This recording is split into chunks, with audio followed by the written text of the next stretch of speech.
রাসূল করিম সাল্লাল্লাহু আলাইহি সাল্লাম আর আবু মুসা রাদিয়াল্লাহু তাআলা আনহু দুইজন এক বাগানের মধ্যে ঘুরতে গিয়েছিলেন। ইতিমধ্যেই একজন এসে দরজার কাছে এসে গেটের কাছে এসে খটখটানি নাড়া লাগলো, কড়া নাড়তে লাগলো। আল্লাহ রাসূল সাল্লাল্লাহু আলাইহি সাল্লাম বললেন, ও আবু মুসা, যাও দরজা খুলে দাও, গেট খুলে দাও আর তাকে জান্নাতের সুসংবাদ দান করে দাও। যাকে তুমি গেট খুলবা, যার জন্য গেট খুলবা, যে প্রবেশ করবে তাকে তুমি জানায় দেবা রাসূল বলেছেন যে তুমি জান্নাতি, এই সংবাদটা তুমি তাকে দিয়ে দিও। ওই আবু মুসা রাদিয়াল্লাহু তাআলা আনহু গেলেন, গেটের কাছে গেট খুললেন, দেখলেন আবু বকর সিদ্দিক রাদিয়াল্লাহু তাআলা আনহু এসেছেন। রাসূলের এই পয়গাম ওনাকে জানায় দিলেন যে আল্লাহ রাসূল বলেছে তুমি জান্নাতি। আবু বকর সিদ্দিক রাদিয়াল্লাহু তাআলা আনহু উনি আল্লাহর প্রশংসা করলেন, হামিদাল্লাহ, আল্লাহর প্রশংসা যে আল্লাহ তাআলা আমাকে এই মহান গুণের অধিকারী বানাইছেন। উনি আসার পরে গেট ক্লোজ করে দিলেন, বন্ধ করে দিলেন। কিছুক্ষণ পরে আবার দরজায় কড়া নাড়ল, দরজার কড়া নাড়ল এবং বলল, আমি আসতে চাই, অনুমতি চাই। রাসূল বললেন, আবার তুমি দরজা খোলো। এবার দরজা খুলে যাকে দেখতে পাবে এর ব্যাপারেও তুমি জানাবে যে এ হলো জান্নাতি, বলে দেবে রাসূল তোমাকে জান্নাতি বলেছে। দরজা খুললেন, দরজা খুলে দেখা গেল ওমর ফারুক রাদিয়াল্লাহু তাআলা আনহু এসেছেন। ওনাকে আল্লাহ রসুলের পয়গাম শোনায় দিলেন, আল্লাহ রসুল তোমাকেও জান্নাতি বলেছে ওমর রাদিয়াল্লাহু তাআলা আনহু আল্লাহর প্রশংসা করলেন, ভিতরে ঢুকলেন, আবার দরজা বন্ধ করে দেওয়া হলো। কিছুক্ষণ পরে আবার দরজায় কড়া নাড়ল আর এক ব্যক্তি। ইনি আর কেউ নাই, ইনি ছিলেন ওসমান গনি রাদিয়াল্লাহু তাআলা আনহু। ইনার ব্যাপারে আল্লাহ রসুল বলে পাঠাইছিলেন, যাকে তুমি দরজা খুলে দেখবে তাকে তুমি জান্নাতের সুসংবাদ দান করবে। আসলে এই সুসংবাদ আল্লাহ রসুল নিজে নিজে দান করেন নাই, বরং আল্লাহ তাআলার ওহী পেয়ে দান করেছিলেন। আল্লাহ তাআলা ওহীর মাধ্যমে জানায় দিয়েছিলেন এখন কে আসবে সে জান্নাতি, এখন যে ওমর আসবে সেও জান্নাতি, এখন ওসমান আসবে তাকেও জান্নাতের সুসংবাদ দিয়ে দিয়েন রসুল। গেট খোলা হলো আর তাকেও জান্নাতের সুসংবাদ দিয়ে দেওয়া হলো। কিন্তু তার ব্যাপারে আল্লাহ রসুল সাল্লাল্লাহু আলাইহি সাল্লাম বলেছিলেন, তাকে তুমি জান্নাতের সুসংবাদ দিবা, সাথে সাথে এটাও বলে দিবা তার জন্য ভয়ানক বিপদ অপেক্ষা করতেছে। কোরআনুল কারীমের একটি আয়াত আপনাদের সামনে তেলাওয়াত করেছি। রাসূল সাল্লাল্লাহু আলাইহি সাল্লামের অসংখ্য অগণিত আহাদিসে মুবারাকা থেকে ছোট্ট একটি হাদিস তেলাওয়াত করেছি। আল্লাহ চাহেন তো আজকে জিলহজ মাসের 21 তারিখ, ঠিক এই মাসের 18 তারিখে হজরতে ওসমান গনি রাদিয়াল্লাহু তাআলা আনহু, ইসলামের তৃতীয় খলিফা, এই ওসমান গনি রাদিয়াল্লাহু তাআলা আনহুকে এই জিলহজ মাসের 18 তারিখে ইহুদিরা, মুনাফিক কাফের গোষ্ঠী আব্দুল্লাহ বিন সাবা এর সৈন্যদল এবং এর উত্তরসূরিরা ইসলামের তৃতীয় খলিফা ওসমান রাদিয়াল্লাহু তাআলা আনহুকে শাহাদাত বরণ করেছিল। তারা ওসমান রাদিয়াল্লাহু তাআলা আনহুকে শাহাদাত বরণ করতে বাধ্য করা হয়েছিল। সেটাও ছিল এই মাসের 18 তারিখ। এজন্য নিয়ত করেছি ওসমান রাদিয়াল্লাহু তাআলা আনহু এর সম্পর্কে কিছু আলোচনা। ওসমান রাদিয়াল্লাহু তাআলা আনহু এর মানাকিব, কে ছিলেন তিনি, তার পরিচয় কি, কিভাবে তেনাকে শহীদ করা হলো, সেই বিষয়ে অল্প কিছু আলোচনা করব অল্প সময়ের ভিতরে ইনশাআল্লাহ। আমরা সকলে জানি আল্লাহ রাসূল সাল্লাল্লাহু আলাইহি সাল্লাম ওসমান রাদিয়াল্লাহু তাআলা আনহুকে জুন্নুরাইন, আসলে শব্দটা হবে জুন্নুরাইন, আমরা বলি জিন্নুরাইন, সমস্যা নেই। এই জুন্নুরাইন অর্থাৎ দুই নূরের অধিকারী উপাধি দিয়েছিলেন জুন্নুরাইন। পৃথিবীর শুরু থেকে নিয়ে হজরতে রাসূল করিম সাল্লাল্লাহু আলাইহি সাল্লাম পর্যন্ত যত লক্ষ নবী রাসূলদেরকে আল্লাহ তাআলা পাঠাইছেন, কোন নবীর সন্তানদেরকে একজনের সাথে দুইটা মেয়েকে বিবাহ দেন নাই। শুধুমাত্র আমাদের রাসূল সাল্লাল্লাহু আলাইহি সাল্লাম, যিনি একই জামায়ের সাথে, একই ব্যক্তির সাথে, একই লোকের সাথে নিজের দুই কন্যা সন্তানকে বিবাহ দিয়েছেন। সুবহানাল্লাহ। আদম আলাইহিস সালাতু ওয়াস সালাম থেকে নিয়ে রাসূল সাল্লাল্লাহু আলাইহি সাল্লাম পর্যন্ত কোনো নবীর এই সৌভাগ্য হয় না। যে একই ব্যক্তির সাথে রসুল সাল্লাল্লাহু আলাইহি সাল্লাম ওনার দুই কন্যা সন্তানকে বিবাহ দিয়েছিলেন। কি একসাথে না, একজন মারা যাওয়ার পর আরেকজনকে বিবাহ দিয়েছিলেন। একসাথে দুই বোনকে বিবাহ করা ইসলামে হারাম, জায়েজ নাই, নিষিদ্ধ। এজন্য উলামা একরাম বলে পৃথিবীতে একজন মেয়ে আছে যাকে দেখা দেওয়া হারাম, যার সাথে দেখা করা হারাম, আবার বিবাহ করা হারাম। মাসালাটা ছিল এরকম, যার সাথে দেখা দেওয়া হারাম তার সাথে বিবাহ বৈধ। কি বলেন, ঠিক না? যার সাথে দেখা দেওয়া জায়েজ নাই তার সাথে তো বিবাহ করা জায়েজ, কিন্তু এই একজন শালী যাকে দেখা দেওয়া জায়েজ নাই আবার বিবাহ করা জায়েজ নাই। তো আল্লাহ রসুল সাল্লাল্লাহু আলাইহি সাল্লাম এর এই সাহাবী ওসমান রাদিয়াল্লাহু তাআলা আনহুর সাথে সর্বপ্রথম বিবাহ দিয়েছিলেন হযরতে রুকায়া রাদিয়াল্লাহু তাআলা আনহা। রুকায়ার সাথে আল্লাহ রসুল সাল্লাল্লাহু আলাইহি সাল্লাম ওসমান রাদিয়াল্লাহু তাআলা আনহু বিবাহ বন্ধনে আবদ্ধ করেছিলেন। দীর্ঘদিন পরে, দীর্ঘ বছর পরে হযরত রুকায়া রাদিয়াল্লাহু আনহা উনি ইন্তেকাল করেন। ইন্তেকালের কারণে ওসমান রাদিয়াল্লাহু তাআলা আনহু বড়ই হতাশ হয়ে গেলেন, চিন্তিত হয়ে গেলেন। রসুলের সাথে আমার একটা জামাইয়ের শ্বশুরের সম্পর্ক ছিল, যে সম্পর্ক আমাদের জন্য আরও সুন্দর হতো, জান্নাতে যাওয়ার মাধ্যম আরও গাঢ় হতো, সেটা তো আজকে শেষ হয়ে গেল। ওসমান রাদিয়াল্লাহু তাআলা আনহু খুবই বিষণ্ণ মনে ছিলেন। আল্লাহ রসুল সাল্লাল্লাহু আলাইহি সাল্লাম তেনাকে ডাকলেন এবং বললেন, ওসমান, তোমার মন বিষণ্ণ কেন, মন খারাপ কেন? তিনি তখন বললেন, ইয়া রাসূলুল্লাহ, আমার আপনার সাথে জামাই আর শ্বশুরের একটা সম্পর্ক ছিল, যেটা আমার আপনার জান্নাতের যাওয়ার জন্য উত্তম মাধ্যম হতো, সেটা তো আজকে শেষ হয়ে গেল। রাসূল সাল্লাল্লাহু আলাইহি সাল্লাম বললেন, হে ওসমান, এইমাত্র জিবরিল আমিন আমার কাছে এসেছিল, আল্লাহ তাআলার পক্ষ থেকে পয়গাম নিয়ে এসেছে।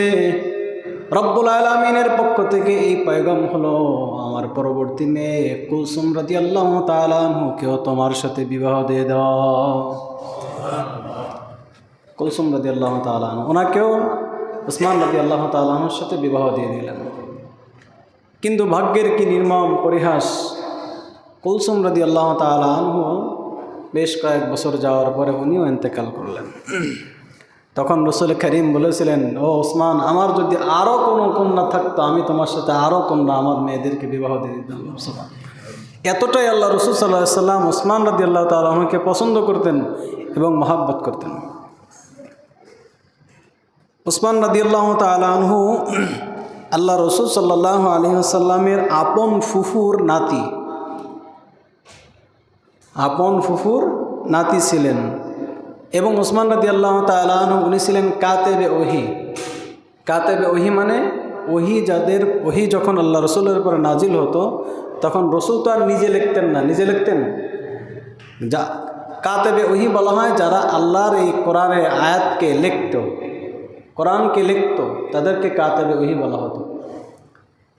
ওসমান রাদিয়াল্লাহু তাআলা আনহু কাতেবে ওহি ছিলেন। তার মানে জিবরিল আমিন আল্লাহ রসুলকে যে আয়াত শোনায় দিতেন ওইটাই ওসমান রাদিয়াল্লাহু তাআলা আনহু লিখে ফেলতেন। উনি এত বড় মর্যাদার অধিকারী। কাতেবে ওহি মানে কি, যিনি কোরআন লেখেন, তার মর্যাদা কত বেশি। ওসমান রাদিয়াল্লাহু তাআলা আনহু দেখতে বেশ সুশ্রী ছিল, সুন্দর ছিল, ফর্সা হলুদ রঙের তেনার রং ছিল, মধ্যম আকৃতি, খুব বেশি লম্বাও না, খুব বেশি খাটোও না, এবং তিনি ছিলেন খুবই সুন্দর, ঘন দাড়ি ছিল, যেনাকে দেখলে অটোমেটিক যে কারো পছন্দ হতো, যে কাউ ওনার সৌন্দর্যে মোহিত হতো। ওসমান রাদিয়াল্লাহু তাআলা আনহু এতটাই সুন্দর ছিলেন। ওসমান রাদিয়াল্লাহু তাআলা আনহু ইনি জন্মগ্রহণ করেছেন হস্তি বাহিনী, এই যে আমরা শুনেছি আব্রাহা, বাচ্চা আব্রাহা, উনি মক্কাতে আল্লাহর ঘর ধ্বংস করার জন্য এসেছিল হস্তি বাহিনী নিয়ে, হাতি বাহিনী নিয়ে। এই হস্তি বাহিনীর যেদিন যে বছর পরাজয় হয়েছিল তার 6 বছর পরে উনি দুনিয়াতে এসেছিলেন, জন্মগ্রহণ করেছিলেন। এবং ওসমান রাদিয়াল্লাহু তাআলা আনহু আল্লাহ রসুলের 5 বছরের ছোট। আল্লাহ রসুল সাল্লাল্লাহু আলাইহি সাল্লাম জন্মগ্রহণ করেছিলেন হস্তি বাহিনীর পরের বছরে, আর ওসমান রাদিয়াল্লাহু তাআলা আনহু জন্মগ্রহণ করেছেন হস্তি বাহিনীর 6 বছর পরে। তাহলে আল্লাহ রসুলের কয় বছর ছোট? 5 বছরের ছোট। উসমানে গনি রাদিয়াল্লাহু তাআলা আনহু আরও একটা বড় বৈশিষ্ট্য হলো উনি ৪র্থ নম্বরে ইসলাম গ্রহণ করেছেন। সুবহানাল্লাহ। কয় নম্বরে? 4 নম্বরে। কত বড় সৌভাগ্যবান! 1 নম্বরে তো আবু বকর সিদ্দিক রাদিয়াল্লাহু তাআলা আনহু। আবার কোন কোন বর্ণনা আছে 1 নম্বরে হযরতে আম্মাজান খাদিজা রাদিয়াল্লাহু তাআলা আনহা। তাহলে এভাবে সিরিয়াল অনুযায়ী উসমান রাদিয়াল্লাহু তাআলা আনহু ৪র্থ নম্বরে ইসলাম গ্রহণ করেছেন এবং এই ইসলাম গ্রহণ করেছেন আবু বকর সিদ্দিক রাদিয়াল্লাহু তাআলা আনহুর দাওয়াতে। ইসলাম গ্রহণ করার কারণে ওনার চাচা ওনাকে অনেক নির্যাতন করেছে, পাথরের সাথে বেঁধে উত্তপ্ত বালুর মধ্যে রেখে দিয়েছে, গাছের সাথে বেঁধে রেখেছে, নির্যাতন করেছে যে তুমি যত সময় পর্যন্ত না ইসলাম না ছাড়বা তত সময় পর্যন্ত তোমাকে ছাড়া হবে না। উসমান রাদিয়াল্লাহু তাআলা আনহু বলেছিলেন, ও চাচা, ইসলাম আমার জিন্দেগি থেকে প্রত্যেকটা পশমের বিনিময়ে যদি এক একটা প্রাণ দেওয়া হয়, প্রত্যেকটা প্রাণ আমি বিসর্জন দিতে রাজি, কিন্তু ইসলাম ছাড়তে রাজি না। একটা পর্যায়ে নিরুপায় হয়ে চাচা দেখতেছে একে শুধু শুধু নির্যাতন করে কী হবে, তো ছাড়বে না, ছেড়ে দিলাম, ছেড়ে দিলেন। আল্লাহ রসুল সাল্লাল্লাহু আলাইহি সাল্লাম জান্নাতের 10 জন টিকিটপ্রাপ্ত সাহাবীর নাম ঘোষণা করেছিলেন, যেটা আবু দাউদ শরীফের 4649 নম্বর হাদিসে আল্লাহ রসুল সাল্লাল্লাহু আলাইহি সাল্লাম বলেছিলেন, দুনিয়াতে 10 জন সাহাবী জান্নাতের সার্টিফিকেট পেয়েছিল। রাসূল করিম সাল্লাল্লাহু আলাইহি সাল্লাম বলেন, আশারাতুন ফিল জান্নাহ, 10 জন হলো জান্নাতি। এর ভিতরে 1 নম্বরে সর্বপ্রথম আন-নাবিয়্যু ফিল জান্নাহ, নবীর যত নবী আছেন সবাই জান্নাতি, কাজে আমিও জান্নাতি। আবু বকর ফিল জান্নাহ, আবু বকর সিদ্দিক রাদিয়াল্লাহু তাআলা আনহু উনিও জান্নাতি। ও ওমর ফিল জান্নাহ, ওমর রাদিয়াল্লাহু তাআলা আনহু উনিও জান্নাতি। ও উসমান ইবনে আফফান ফিল জান্নাহ, উসমান রাদিয়াল্লাহু তাআলা আনহু উনিও জান্নাতি। এভাবে আল্লাহ রাসূল সাল্লাল্লাহু আলাইহি ওয়াসাল্লাম একে একে 10 জনের নাম বলেছিলেন। বলেন তো দেখি এই 10 জন কতটা সৌভাগ্যবান! দুনিয়াতে জীবিত থাকতেই জান্নাতের টিকিট পেয়েছিলেন, এরা সার্টিফিকেট পেয়েছিলেন। জান্নাতি 10 জন সাহাবীর মাঝে একজন ছিলেন উসমান রাদিয়াল্লাহু তাআলা আনহু। উসমান রাদিয়াল্লাহু তাআলা আনহুকে শুধু এই 10 জনের মধ্যে শামিল করেন না, বরং আলাদাভাবে আল্লাহ রাসূল সাল্লাল্লাহু আলাইহি ওয়াসাল্লাম জান্নাতের সার্টিফিকেট দিয়েছেন। সহিহ বুখারীর 3693 নম্বর হাদিসে আল্লাহ রাসূল সাল্লাল্লাহু আলাইহি ওয়াসাল্লাম থেকে হযরতে আবু মুসা রাদিয়াল্লাহু তাআলা আনহু তিনি হাদিসটি বর্ণনা করেন। আবু মুসা রাদিয়াল্লাহু তাআলা আনহু বলেন, একদিন আমি রাসূল করিম সাল্লাল্লাহু আলাইহি ওয়াসাল্লামের সাথে মদিনার এক খেজুর বাগানের মধ্যে ছিলাম। এখন আমরা তো বাড়ি পাঁচিল করি, তখন খেজুরের বাগান পাঁচিল করা হতো। পাঁচিল মানে সুন্দর করে ঘেরাও করা হতো, যেন কেউ এর ভিতরে না ঢুকতে পারে, কেউ দেখতেও না পারে, এত সুন্দর করে গেট করা হতো এবং ঘেরাও করা হতো। এখন তো আমরা বাড়িও এত সুন্দর করে ঘেরাও করি না। এই সুন্দর করে গেট করা ছিল এবং পাঁচিল করা ছিল, ঘেরাও করা ছিল এমন এক মদিনার বাগানের মধ্যে আল্লাহ রাসূল সাল্লাল্লাহু আলাইহি ওয়াসাল্লামের সাথে হযরত আবু মুসা রাদিয়াল্লাহু তাআলা আনহু ছিলেন। রাসূল করিম সাল্লাল্লাহু আলাইহি ওয়াসাল্লাম আর আবু মুসা রাদিয়াল্লাহু তাআলা আনহু দুইজন এক বাগানের মধ্যে ঘুরতে গিয়েছিলেন। ইতিমধ্যেই একজন এসে দরজার কাছে এসে গেটের কাছে এসে খটখটানি নাড়া লাগলো, কড়া নাড়তে লাগলো। আল্লাহ রাসূল সাল্লাল্লাহু আলাইহি সাল্লাম বললেন, ও আবু মুসা, যাও দরজা খুলে দাও, গেট খুলে দাও, আর তাকে জান্নাতের সুসংবাদ দান করে দাও। যাকে তুমি গেট খুলবা, যার জন্য গেট খুলবা, যে প্রবেশ করবে তাকেই তুমি জানায় দেবা রাসূল বলেছেন যে তুমি জান্নাতি, এই সংবাদটা তুমি তাকে দিয়ে দিও। ওই আবু মুসা রাদিয়াল্লাহু তাআলা আনহু গেলেন, গেটের কাছে গেট খুললেন, দেখলেন আবু বকর সিদ্দিক রাদিয়াল্লাহু তাআলা আনহু এসেছেন। রাসূলের এই পয়গাম ওনাকে জানায় দিলেন যে আল্লাহ রাসূল বলেছে তুমি জান্নাতি। আবু বকর সিদ্দিক রাদিয়াল্লাহু তাআলা আনহু উনি আল্লাহর প্রশংসা করলেন, হামিদাল্লাহ, আল্লাহর প্রশংসা যে আল্লাহ তাআলা আমাকে এই মহান গুণের অধিকারী বানাইছেন। উনি আসার পরে গেট ক্লোজ করে দিলেন, বন্ধ করে দিলেন। কিছুক্ষণ পরে আবার দরজায় কড়া নাড়ল, দরজার কড়া নাড়ল এবং বলল, আমি আসতে চাই, অনুমতি চাই। রাসূল বললেন, আবার তুমি দরজা খোলো। এবার দরজা খুলে যাকে দেখতে পাবে এর ব্যাপারেও তুমি জানাবে যে এ হলো জান্নাতি, বলে দেবে রাসূল তোমাকে জান্নাতি বলেছে। দরজা খুললেন, দরজা খুলে দেখা গেল ওমর ফারুক রাদিয়াল্লাহু তাআলা আনহু এসেছেন। ওনাকে আল্লাহ রসুলের পয়গাম শোনায় দিলেন, আল্লাহ রসুল তোমাকেও জান্নাতি বলেছে ওমর রাদিয়াল্লাহু তাআলা আনহু আল্লাহর প্রশংসা করলেন, ভিতরে ঢুকলেন, আবার দরজা বন্ধ করে দেওয়া হলো। কিছুক্ষণ পরে আবার দরজায় কড়া নাড়ল আর এক ব্যক্তি, ইনি আর কেউ নাই, ইনি ছিলেন ওসমান গনি রাদিয়াল্লাহু তাআলা আনহু। ইনার ব্যাপারে আল্লাহ রসুল বলে পাঠাইছিলেন, যাকে তুমি দরজা খুলে দেখবে তাকে তুমি জান্নাতের সুসংবাদ দান করবে। আসলে এই সুসংবাদ আল্লাহ রসুল নিজে নিজে দান করেন নাই, বরং আল্লাহ তাআলার ওহী পেয়ে দান করেছিলেন।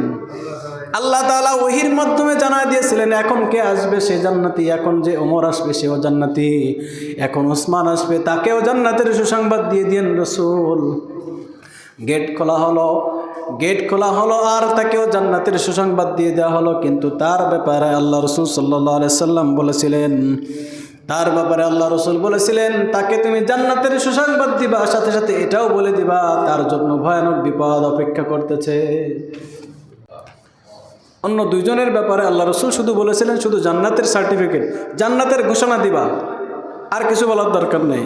কিন্তু যখন উসমান রাদিয়াল্লাহু তাআলা আনহু দরজায় আসলেন, কড়া নাড়লেন, রসুল মুসা রাদিয়াল্লাহু তাআলা আনহুকে বললেন যাও দরজা খুলে দাও আর তাকে জান্নাতের টিকিট, জান্নাতের পয়গাম শোনায় দাও, সাথে সাথে এটাও যেন শোনায় দিও যে তার জন্য ভয়ানক বিপদ অপেক্ষা করতেছে।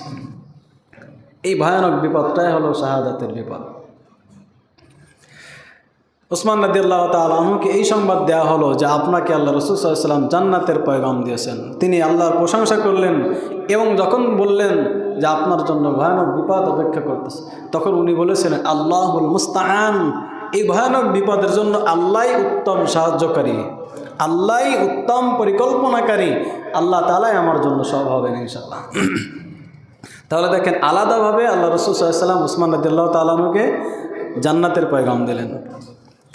উসমান রাদিয়াল্লাহু তাআলা আনহু এমন একজন সাহাবী ছিলেন যাকে দেখে ফেরেশতারা পর্যন্ত লজ্জাবোধ করত।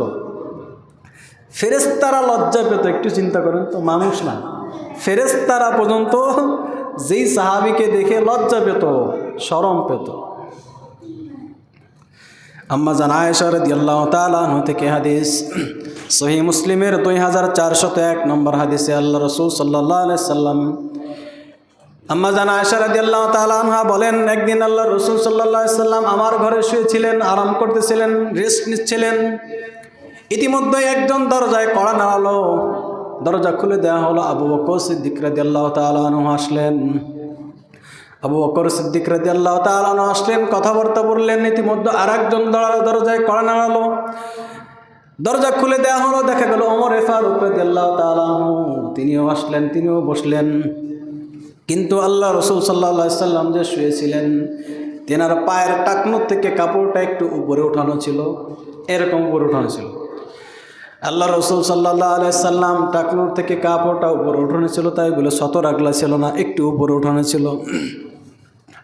আবু বকর রাদিয়াল্লাহু তাআলা আনহু আসলেন, নামালেন না। ওমর ফারুক রাদিয়াল্লাহু তাআলা আনহু আসলেন, তখনও নামালেন না। উসমানে গনি রাদিয়াল্লাহু তাআলা আনহু আসলেন, দরজায় কড়া নাড়ালেন আর বললেন আমি উসমান রসুলের সাথে একটু দেখা করতে চাই। আল্লাহ রসুল সাল্লাল্লাহু আলাইহি সাল্লাম শোয়া থেকে উঠে বসলেন আর নিজের কাপড়টাকে আরো সুন্দর করে নিচে নামায় দিলেন। আবু বকর, ওমর আর উসমান রাদিয়াল্লাহু তাআলা আনহুমগণ কথাবার্তা বলে চলে গেলেন। এরপরে আম্মা জান আয়েশা রাদিয়াল্লাহু তাআলা আনহা বললেন ইয়া রাসূলুল্লাহ, আবু বকর রাদিয়াল্লাহু তাআলা আনহু আসলেন, আপনার কাপড় নিচে নামালেন না। ওমর রাদিয়াল্লাহু তাআলা আনহু আসলো, তাও আপনি কাপড় নিচে নামালেন না। কিন্তু যখনই উসমানে গনি রাদিয়াল্লাহু তাআলা আনহু আসলেন, আপনি উঠলেন, বসলেন আর কাপড়টাকে নিচে নামায় দিলেন। কারণটা কি? রাসূল করিম সাল্লাল্লাহু আলাইহি ওয়াসাল্লাম বললেন আলা আস্তাহি মিন রাজুলিন মান তাস্তাহি মিনহুল মালায়েকা, আলা আস্তাহি মিন রাজুলিন তাস্তাহি মিনহুল মালায়েকা। আমি কি ওই লোকের ব্যাপারে লজ্জাবোধ করব না যেই লোককে দেখে ফেরেশতারা পর্যন্ত লজ্জাবোধ করে? সুবহানাল্লাহ। আরে আমি কি ওই লোককে একটু লজ্জা পাবো না যেই লোককে স্বয়ং ফেরেশতারাই লজ্জা পায়? আমার এই কাপড়টা উঠা আছে, ও আসতেছে, উসমান রাদিয়াল্লাহু তাআলা আনহুকে তো রসুল, উসমান রাদিয়াল্লাহু তাআলা আনহুকে তো ফেরেশতারা লজ্জা পায়, আমার তো একটু লজ্জা পাওয়া উচিত। চিন্তা করেন, রসুল সাল্লাল্লাহু আলাইহি সাল্লাম উনি উঠে বসলেন, অন্য কোনো সাহাবীর জন্য নয়, ওসমান রাদিয়াল্লাহু তাআলা আনহু। ওসমান রাদিয়াল্লাহু তাআলা আনহু অত্যাধিক লজ্জাশীল ছিলেন, লাজুক ছিলেন। এই কারণে আল্লাহ রাসূল সাল্লাল্লাহু আলাইহি ওয়াসাল্লাম বলেছেন, আসাদ্দু উম্মতি হায়াআন ওসমান ইবনে আফফান রাদিয়াল্লাহু তাআলা আনহু। আসাদ্দু উম্মতি হায়াআন, আমার উম্মতের মাঝে সব থেকে লজ্জাশীল, মানে যার থেকে লজ্জাশীল আর কেউ নাই আমার পুরো উম্মতের মাঝে, সে হলো ওসমান রাদিয়াল্লাহু তাআলা আনহু। সুবহানাল্লাহ। ওসমান রাদিয়াল্লাহু তাআলা আনহু শুধু লজ্জাশীল নয়, বরং উনি আল্লাহ রাসূল সাল্লাল্লাহু আলাইহি সাল্লামের জান্নাতের সঙ্গী হবেন। সুবহানাল্লাহ। রাসূল করিম সাল্লাল্লাহু আলাইহি সাল্লাম বলেন, লিকুল্লি নাবিয়্যিন রফিক, লিকুল্লি নাবিয়্যিন রফিক, প্রত্যেক নবীর জন্য কিছু একেবারে খাস খাস বন্ধু আছে। ওয়ারাফিকি ইয়ানি ফিল জান্নাহ, আর আমার জান্নাতের বন্ধু হবে ওসমান রাদিয়াল্লাহু তাআলা আনহু। প্রত্যেক নবীর কিছু খাস লোক থাকে যারা বন্ধুবর, যাদের কাছে দুনিয়ার সব কিছু শেয়ার করা যায়। আল্লাহ রাসূল বলেন, আমার জান্নাতের বন্ধু হবে ওসমান রাদিয়াল্লাহু তাআলা আনহু। একটু চিন্তা করে দেখেন, ওসমান রাদিয়াল্লাহু তাআলা আনহুকে আল্লাহ রাসূল সাল্লাল্লাহু আলাইহি ওয়াসাল্লাম কতটা মহব্বত করতেন। ওসমান রাদিয়াল্লাহু তাআলা আনহুর জন্য আল্লাহ রাসূল স্পেশাল দোয়া করতেন। মদিনাতে নবম হিজরিতে বাদশাহ হেরাকেল মদিনাতে আক্রমণ করার চিন্তা করল, মদিনাকে শেষ করে দেবে, রসুলের সাহাবীদেরকে শেষ করে দেবে। তখন অবস্থাটা ছিল খুবই ভয়াবহ, গরম এতটাই তীব্র ছিল কেমন যেন পাহাড় গলে যাবে, এত মাত্রায় গরম ছিল। যখন শুনতে পেলেন যে হেরাকেল, বাদশাহ হেরাকেল সে মদিনাতে আক্রমণ করবে, আল্লাহ রাসূল সাল্লাল্লাহু আলাইহি ওয়াসাল্লাম সব সাহাবীদেরকে যুদ্ধের জন্য প্রস্তুতি নিতে বললেন, সব সামানপত্র একত্রিত করতে বললেন। সবাই যার যার সামর্থ্য অনুযায়ী দান করতে লাগলো, যুদ্ধের জন্য প্রস্তুতি নিতে লাগলো, সব সামানা ক্রয় করতে লাগলো। কিন্তু খুবই সামান্য বাহন ছিল, সামান্য যুদ্ধ অস্ত্র ছিল। রাসূল করিম সাল্লাল্লাহু আলাইহি সাল্লাম সকলকে একত্রিত করলেন, কিন্তু আল্লাহ রাসূল দেখলেন এই যে সামানা, এই যে যুদ্ধের সরঞ্জাম, এটা দিয়ে বাদশা হেরাকেলের বিপক্ষে সমর্থ কোনোভাবে সম্ভব হবে না। এর জন্য আল্লাহ রাসূল বড়ই মনে ভিতরে চিন্তিত ছিলেন। সাহাবীদের দিকে তাকাচ্ছিলেন, কাতারে যত সাহাবা একরাম ছিলেন সবার দিকে তাকাচ্ছিলেন। এরপরে আল্লাহ রাসূল বললেন, কে আছে তোমাদের মাঝে এমন কোনো লোক যে আজকের যুদ্ধের যত সামঞ্জস্য লাগে, যত জিনিসপত্র লাগে, যত সরঞ্জাম লাগে সবগুলো দিয়ে দিবে। বিনিময়েতে আল্লাহ রাসূল সাল্লাল্লাহু আলাইহি সাল্লাম বলেন, বিনিময়ে সে জান্নাতে এর থেকে বেশি সুন্দর ব্যবস্থা পাবে। ওসমান রাদিয়াল্লাহু তাআলা আনহু আসলেন এবং তিনি বললেন, ইয়া রাসূলুল্লাহ, আমি একটু সময় দেন, অল্প কিছু সময় আমাকে দান করেন, আমি এর ভিতরে কিছু ব্যবস্থা করতেছি। তিনি বাসাতে গেলেন, দৌড়ঝাঁপ করলেন, বড়ই তড়িহড়ি করলেন এবং দীর্ঘক্ষণ পর আসার পরে তিনি বললেন, ইয়া রাসূলুল্লাহ, সব সামানার ব্যবস্থা আমি নিয়ে নিলাম ইনশাআল্লাহ। সাহাবা একরাম বলেন, এমনকি উটের রশি, ঘোড়ার রশি পর্যন্ত তিনি ব্যবস্থা করলেন। অথচ এর আগে উটই হচ্ছিল না, ঘোড়াই হচ্ছিল না, যুদ্ধের অস্ত্রই হচ্ছিল না, অথচ তিনি বললেন আমি সব ব্যবস্থা করে দেবো ইনশাআল্লাহ। উনি অল্প সময়ের ভিতরে সব ব্যবস্থা করে দিলেন, এমনকি ঘোড়ার রশি পর্যন্ত সব ব্যবস্থা করলেন। মানে বলা উদ্দেশ্য হলো কিছু বার বাকি থাকলো না। এবং আল্লাহ রসুলের কাছে এসে 1000 দিনার দিয়ে দিলেন। 1000 দিনার মানে হলো স্বর্ণের টাকা, দিরহাম রূপার টাকা, দিনার হলো স্বর্ণের টাকা। আমরা যে কয়েল, এলো তো তামা, দিস্তার, স্টিলের, আর ওটা ছিল দিনার, হলো স্বর্ণের টাকা। 1000 দিনার দিয়ে আল্লাহ রসুল সাল্লাল্লাহু আলাইহি সাল্লামের কাছে দিলেন। আল্লাহ রসুল স্বর্ণের টাকাগুলোকে পেয়ে এভাবে হাতের মধ্যে নাড়াচ্ছিলেন আর বলতেছিলেন, মা দর্র উসমান মা আমিলা বাদাল ইয়াউম, আজকে উসমান যে আমল করে দেখালো, এই আমলের পরে তার আর কোনো আমল না করলেও চলবে। সুবহানাল্লাহ। এত বিশাল আজকে সে আমল করেছে, এত বিশাল ফজিলাতের অধিকারী সে হয়ে গেছে, আজকের পরে কোনো আমল যদি নাও করে তাও তার কোনো সমস্যা হবে না। সুবহানাল্লাহ। তাই বলে কি আমল করা ছেড়ে দিয়েছেন? উসমান রাদিয়াল্লাহু তাআলা আনহু যখনই কোনো কবরের পাশে দাঁড়াতেন, হাউমাউ করে কাঁদতেন, সাথীরা বলতেন, ইয়া খলিফাতুল মুসলিমিন, আপনি জান্নাত জাহান্নামের আলোচনা করেন তখন এত কাঁদতে দেখি না, কিন্তু যখনই কোনো কবরের পাশে দাঁড়ান তখন এত বেশি ক্রন্দন করেন কেন? তখন উনি বলতেন, আমার হাবিব, আমার খলিল আমাকে বলে গেছেন, আল কবরু রাউযাতুম মির রিয়াজিল জান্নাহ আও হুফরাতুম মিন হুফারিন নার। কবর হবে প্রথম ঘাঁটি, কবর হবে কারোর জন্য জান্নাতের বাগিচা অথবা জাহান্নামের গর্ত। আল্লাহ রসুল বলেছেন, প্রথম ঘাটিতে যে পার পেয়ে যাবে বাকি সব ঘাটিতে সে পার পেয়ে যাবে। প্রথম ঘাটিতে যদি কেউ বাধা পেয়ে যায় বাকি সব ঘাটিতে সে বাধা পেয়ে। আমি জানি না আমার প্রথম ঘাটি এটাতে আমি পার পাবো কিনা, এজন্য আমি এত বেশি ক্রন্দন করি। উসমান রাদিয়াল্লাহু তাআলা আনহু, ওনার ব্যাপারে আল্লাহ রসুল বলেন, মা দররা উসমান, আজকের পরে উসমানকে আর কেউ কোনো ক্ষতি করতে পারবে না, কোনো ক্ষতি হবে না ওসমানের। ওসমানের কোনো আমল যদি নাও করে তাও এটা তার জন্য যথেষ্ট। ওসমান রাদিয়াল্লাহু তাআলা আনহুর বহু অবদান, যেটা আমি আজকে এক জমায় বলে শেষ করা সম্ভব নয়। উনি মিষ্টি পানির, মদিনাতে আসার পরে পানির ব্যাপক দুর্ভিক্ষ দেখা দিয়েছিল, কোথাও পানি নাই, সব নোনা পানি। আল্লাহ রসুল সাল্লাল্লাহু আলাইহি ওয়াসাল্লাম দেখলেন মাত্র মদিনাতে একটা পানির কুয়া আছে যেটা বন্ধ, যেটা ক্রয় করা ছাড়া আমাদের ওইখান থেকে পানি নেওয়ার কোনো সুযোগ নেই। সাহাবা একরামকে বললেন, আমার সাহাবা একরাম, কে আছে তোমাদের মাঝে ওই মিষ্টি পানির কুয়াটি ক্রয় করে দেবে, ক্রয় করে মুসলমানদের জন্য উন্মুক্ত করে দেবে, অক্ফ করে দেবে। ওসমান রাদিয়াল্লাহু তাআলা আনহু গেলেন, ওই মিষ্টি পানির কুয়া ইহুদির কাছ থেকে ক্রয় করলেন এবং মুসলমানদের জন্য সম্পূর্ণ অক্ফ করে দিলেন, উন্মুক্ত করে দিলেন। সুবহানাল্লাহ। আল্লাহ রাসূল সাল্লাল্লাহু আলাইহি ওয়াসাল্লাম বলেছিলেন, এই কুয়ার বিনিময়ে আল্লাহ তাআলা তোমাকে জান্নাতে এর থেকে উত্তম কুয়া তোমাকে দান করবে। সুবহানাল্লাহ। ওসমান রাদিয়াল্লাহু তাআলা আনহু, মসজিদে নববীর জায়গা সংকট হয়ে যাচ্ছিল। ওসমান রাদিয়াল্লাহু তাআলা আনহু উনি মসজিদের জায়গা ক্রয় করে দিয়েছিলেন। এর আগে আল্লাহ রাসূল বলেছিলেন, কে আছে তোমাদের মাঝে যে ওই ইহুদির কাছ থেকে এই মসজিদের জমিটা ক্রয় করে নেবে আর মসজিদের জন্য অক্ষ করবে, বলি বিনিময়ে আল্লাহ তাআলা তোমাকে জান্নাতে এর থেকে আরও বড় বাড়ি, বড় ঘর দান করবে।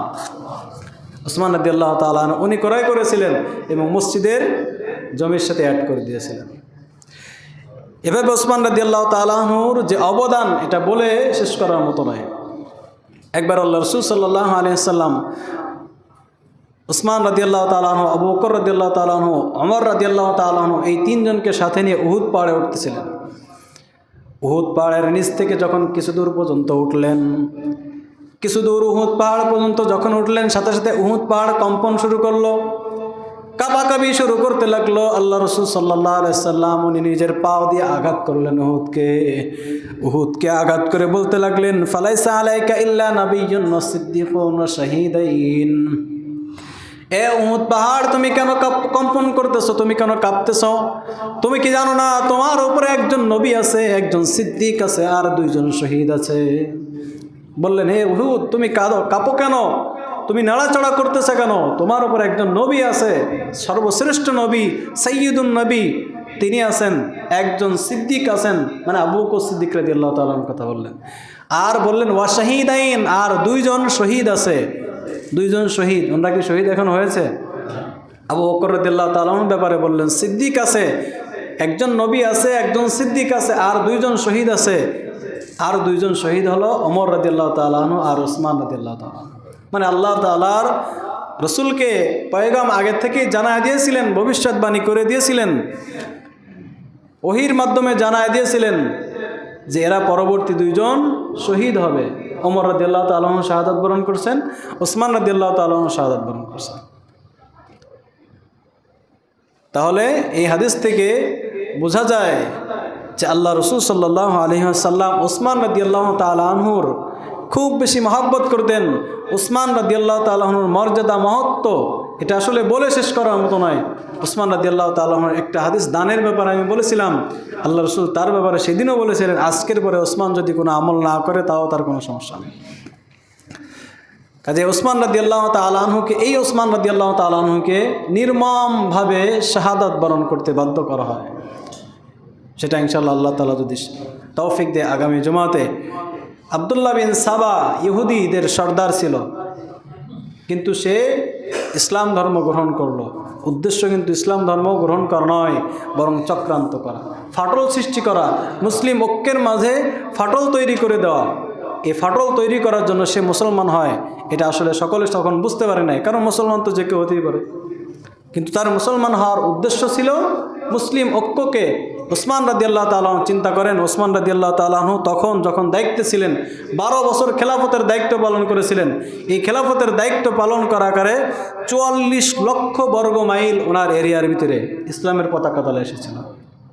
44 লক্ষ বর্গ মাইল, তার মানে কি প্রায় 2/3 পৃথিবীর 2/3 বেশি। 44 লক্ষ বর্গ মাইল উনি ইসলামের সুশীতল ছায়াতলে এনেছিলেন। তিনার ব্যাপারে এই বিশাল মুসলিম উম্মাকে যেন ফাটল করা যায়, আলাদা করে ফেলানো যায়, এজন্য আবদুল্লাহ বিন সাবা এই ইহুদি সে মুসলমান হয়েছিল।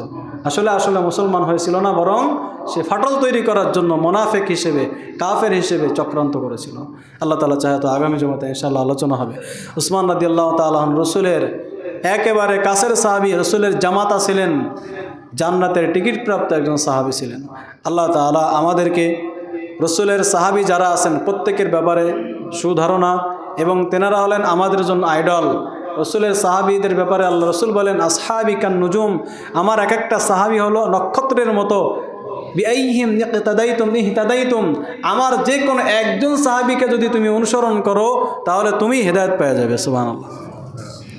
100 লক্ষ সাহাবীর মাঝে একজন সাহাবীকে যদি অনুসরণ করো, একজন সাহাবীকে যদি ফলো করো, বাস তুমি কিন্তু হেদায়েত পেয়ে যাবে। আল্লাহ তাআলা আমাদেরকে সাহাবীদের ব্যাপারে সুধারণা, সাহাবীদের জীবন দেখে আমাদের জীবন গঠন করার তৌফিক দান করেন।